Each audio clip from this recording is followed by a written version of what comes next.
Orang kalau ikhlas karena Allah akan sangat membantu dia beribadah. Ya. Kiat-kiat untuk ikhlas yang pertama adalah bacalah fadilah ikhlas itu. Ya, di antaranya hadis Nabi SAW yang berbunyi, Allah tidak akan menerima amalan, riwayat Abu Daud ini ya, Allah tidak akan menerima amalan kecuali yang ikhlas kepadanya. Inna Allah la yaqbalu amalan illa ma kana khalisan liwajhi. Ya. Jadi iman tidak bisa. Kalau bapak ibu tidak ikhlas karena Allah, bukan karena Allah, pastikan percuma, nggak diterima. Ngapain kita keluarin energi, buang-buang waktu. Ya. Jadi tidak diterima. Makanya ikhlaskan karena Allah. Memang karena Allah perintahin saya kerjakan. Mau siapapun di sebelah saya nggak pusing. Ya. Ini kiat yang pertama, kenali fadilah ikhlas, dan memang dia syarat pertama diterimanya amal. Yang kedua, agar ikhlas adalah rahasiakan semaksimal mungkin ibadah-ibadah yang memang bisa dirahasiakan, kecuali yang kelihatan. Ya. Jadi kalau misalnya kita lagi ke majelis taklim begini, emang rame-rame, orang-orang sholat Idul Adha, Idul Fitri, laki-laki sholat Jumat, sholat 5 waktu di masjid, emang harus dilihat. Atau mungkin ada tamu di rumah kita ajak, sudah azan, ibu-ibu misalnya ada tamu perempuan di rumah, udah azan bu, sholat yuk, nah, kita ajak sholat tamunya, gitu kan? Itu lain, sesuatu yang memang harus ada, tinggal kita mengontrol ya, kita mengontrol bagaimana supaya tidak riak. Jadi kalau ditawarin oleh syaitan jangan diiyakan. Ya. Tuh orang tahu kamu yang ajak kamu dapat pahala, a'udzubillahi minasyaitonirrajim. Karena setiap ibadah akan tersirat riak. Nah, tapi kalau kita tidak iyakan maka tidak jadi dosa, ya, tidak jadi dosa.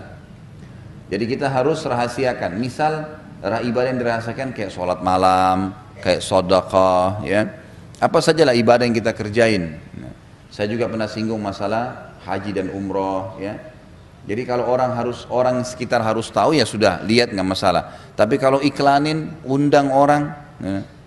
Kemudian pernah saya bilang itu orang kalau mau haji, pakai akhirnya ada istilah walima safar, ya. Walima itu istilah makanan untuk pernikahan dalam agama. Tapi di Indonesia yang penting ada bahasa Arabnya. Ya. Walima safar, makanan ke pengantin untuk orang safar. Apa hubungannya? Ya. Apa isinya? Iklanin kalau saya mau pergi haji. Ya. Untuk apa diiklanin ini? Apa manfaatnya?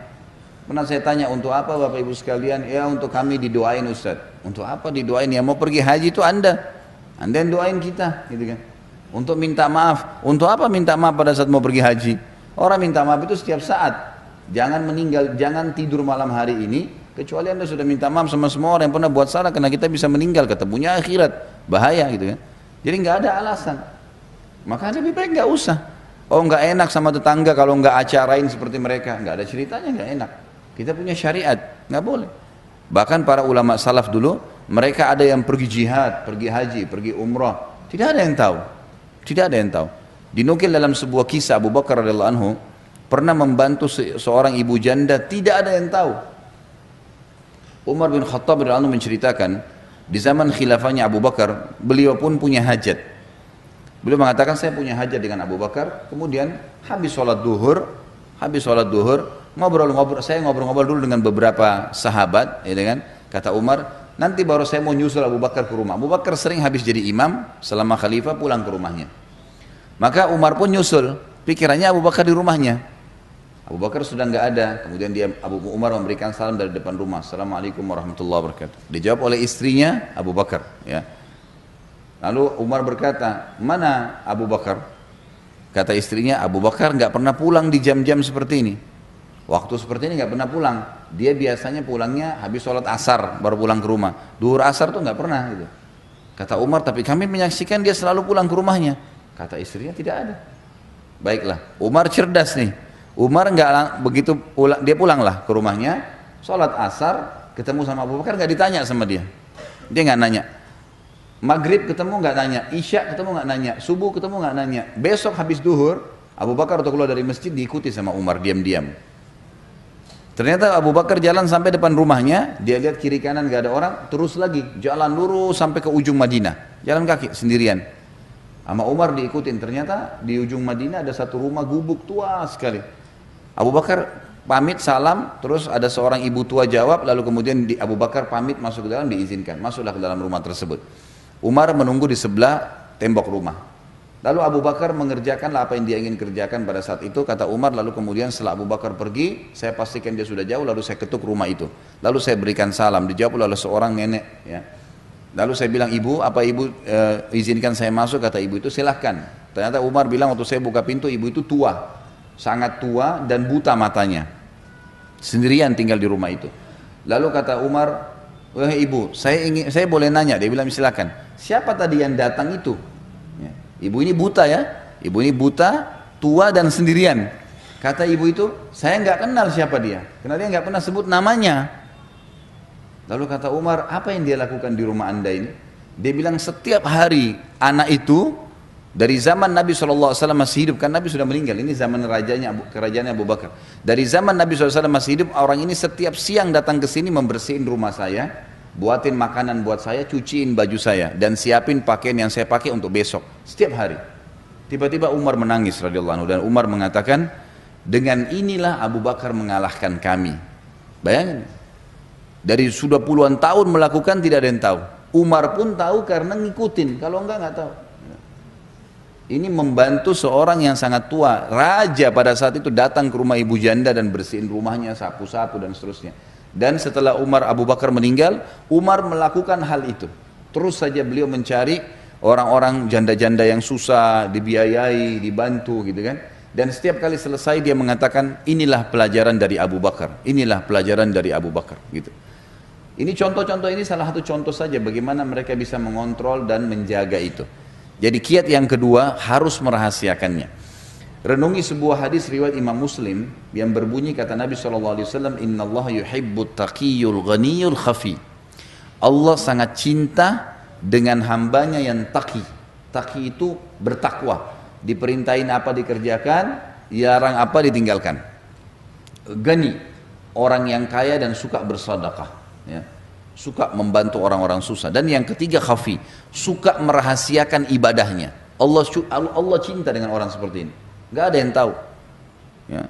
Sampai kata Nabi SAW, bisa saja orang-orang yang rambutnya berantakan, penuh dengan debu badannya, tapi kalau dia bersumpah atas nama Allah, Allah terima doanya. Jadi jangan pernah anggap remeh. Hasan Basri pernah mengajarkan kepada kita Bapak Ibu sekalian, waktu membahas masalah definisi tawadhu. Tawadhu itu merendah karena Allah. Karena kata Nabi SAW, man tawadhu'a lillah rafa'ahullah. Siapa yang merendah karena Allah, Allah akan tinggikan derajatnya. Lalu para ulama waktu itu di Irak ngumpul, di kota Basra ngumpul. Biasanya para ulama ini mendiskusikan tentang hal-hal yang mungkin ada masalah sedang dihadapin, atau sebuah poin mungkin bagi orang awam tidak terlalu penting, tapi bagi para ulama penting. Waktu itu mereka sedang membahas apa definisi tawadhu. Apa sih tawadhu itu? Maka para ulama masing-masing berikan definisi. Hasan Basri diam, rahimahullah. Kemudian tiba-tiba selesai semua membahas, lalu mereka mengatakan, wahai Imam Hasan Basri, apa pendapat anda tentang masalah ini? Kata Hasan Basri, kalian sudah terlalu banyak ngomong gitu. Sudah banyak definisi, tapi kalau kalian mau tangkap dari saya, ambil dari saya, maka ketahuilah tawadhu adalah jangan kau lihat muslim siapapun di depan mata kamu. Bagaimanapun jenjang sosialnya, ekonominya, fisiknya, kecuali kau mengatakan pada dirimu, dia lebih baik daripada saya. Maka secara otomatis kita akan merendah, dan merendah ini akan membawa kepada ikhlas, tidak akan riak, gitu kan? Biasanya orang riak karena dia merasa lebih hebat dari orang lain, maka dia menceritakanlah, gitu kan? Maka ini ada hubungannya. Bagaimana kita merendah? Jangan sampai kita menganggap kita lebih baik daripada orang lain. Dan ini masuk dalam poin ketiga. Untuk ikhlas adalah seseorang selalu merendah, merasa dirinya kurang dibandingkan orang lain dari sisi ibadah. Kata Umar radhiyallahu anhu, kalau seandainya kau melihat seseorang yang lebih tua, maka katakanlah orang ini lebih dulu hidup dari saya, maka amalnya lebih banyak. Dan kalau kau lihat orang yang lebih muda, maka katakanlah anak orang ini masih lebih muda, dosanya masih lebih sedikit daripada saya. Otomatis kita tidak akan merasa lebih dari orang lain. Orang lebih tua, kita merasa bahwasanya orang ini lebih dulu hidup, berarti lebih banyak amalnya. Yang lebih muda, berarti lebih sedikit dosanya daripada saya. Sehingga kita terus merendah. Makanya kiat ikhlas juga ini adalah merendah, tawadhu. Kita harus merendah, jangan merasa lebih hebat dari orang lain. Ada orang begitu subhanallah, dalam para penuntut ilmu, syaitan masuk di pintu itu. Merasa dirinya lebih hebat dari orang lain, gitu kan? Sehingga berat untuk belajar. Mau dengar ceramahnya orang lain aja nggak bisa. Gitu. Subhanallah, saya lihat sendiri guru-guru kami dulu di Madinah, sampai saya ambil pelajaran dari mereka. Ada satu syekh dulu namanya Syekh Atiyah, salah satu ulama di Masjid Nabawi, sudah meninggal rahimahullah. Beliau terkenal sekali dengan pemahaman fikihnya. Jadi kadang-kadang teman-teman mahasiswa ini pada ngumpul di majelis itu. Gitu. Kalau kami lagi duduk, kami lihat sendiri tuh. Ada syekh-syekh sudah doktor ya, sudah ngajar, sudah dosen, bisa dikatakan guru besar di kampus, duduk dalam majelis bersama kami. Duduk belajar. Mereka tidak merasa malu duduk bersebelahan dengan muridnya, kalau memang dianggap itu manfaat. Jadi luar biasa gitu. Mereka merendah ya, mereka merendah. Maka ini poin yang juga ya, harus dijaga. Jadi kita sembunyikan, yang kedua dan yang ketiga kita merendah. Sehingga kita selalu terkontrol, tidak merasa lebih dari orang lain. Yang keempat, kontrol lidah, lisan. Kontrol lisan. Setiap mau ngomong, berhentiin. Gak usah ngomong, apapun, pokoknya berhubungan dengan ibadah jangan ceritain. Jangan ceritain. Kecuali memang dalam keadaan-keadaan di mana kita pastikan tidak terbuka celah. Misal Bapak Ibu mau ceritain ke anak-anak, ya, anak-anak biasanya tidak jauh sekali kita dari riya, gitu kan. Nah, nanti sholat ya, ikutin ibu ya, gini loh sholatnya, gitu kan. Kita didik, bapak, ayo nak ikut sama ayah ke masjid ya. Masjid itu fadilahnya besar. Rasulullah SAW bersabda begini misalnya. Maka kita dalam menghadapi anak kita nggak ada riyaknya, ya nggak bisa kontrol kan, otomatis ya. Atau kita menasehatin orang tua kita, saudara kita, agar dia meninggalkan satu perbuatan salah. Saya yakin kita bisa mengontrol itu. Nah, kontrolan ini harus bisa kita milikin nih, gitu kan. Sebagaimana kita kalau nasihatin anak karena kita sayang dengan dia, maka kalau kita bisa mengontrol itu untuk semua muslim, maka positif, nggak ada masalah, gitu kan? Karena ada memang firman Allah Subhanahu wa taala, fa amma bi ni'mati rabbika fahaddits. Kalau nikmat Tuhanmu boleh kamu bahasakan hai Muhammad, Nabi Muhammad SAW. Ulama tafsir mengatakan kalau ada seseorang yang kalau dia sampaikan pengalaman dia bisa memberikan manfaat dan dia bisa mengontrol riya, tidak masuk dalam riya yang dilarang. Tapi ini memang butuh ilmu iman yang kuat ya. Dia bisa memberikan gambaran-gambaran pengalaman-pengalaman dia yang memang tidak diikuti oleh riya. Jadi jangan juga Bapak Ibu langsung menvonis kalau ada orang yang menceritakan pengalaman dia lalu dianggap orang ini berarti buruk. Enggak. Bisa saja mungkin dia sudah sampai pada level itu. Memang dia bisa mengontrol sebagaimana dia nasihatin anaknya, gitu kan. Misal di kota Jakarta ini tidak ada yang ikut jihad. Sementara jihad sekarang sedang terjadi.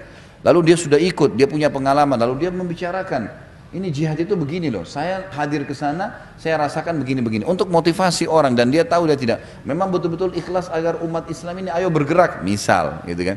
Maka itu tidak ada masalah. Sama halnya juga kata ulama, orang kalau menyampaikan program-program, ya, seperti sering saya bahasakan saya setelah mengambil fatwa ulama tentang bolehnya menyampaikan program. Kayak saya sering sampaikan, ini ada program sosial Bapak Ibu sekalian seperti ini, seperti ini, seperti ini. Kalau kita nggak sampaikan orang nggak ngerti, gitu kan. Maka harus disampaikan. Teman-teman yang minggu lalu, waktu datang teman-teman dari yang mengantar bantuan ke Syria, memang mereka pengalaman di lapangan. Mereka harus sampaikan. Memang kami buka sekolah tahfidz Quran, kami membuka pabrik-pabrik roti buat memberikan makan ke orang-orang dan harus diceritain untuk orang jadi tahu supaya memang mereka termotivasi mengerjakan ibadah itu. Tapi kalau dia juga menceritakan itu karena dia ingin dipuji ya sama, berarti masuk dalam bab riya. Baik, itu saya tambahkan karena memang ada disebutkan di sini tentang qurra'ul mura'in, ya. Orang-orang yang baca Quran karena riya. Tentu ini contoh, maka semua juga masuk dalamnya seperti sholat karena riya, sedekah karena riya, dan seterusnya.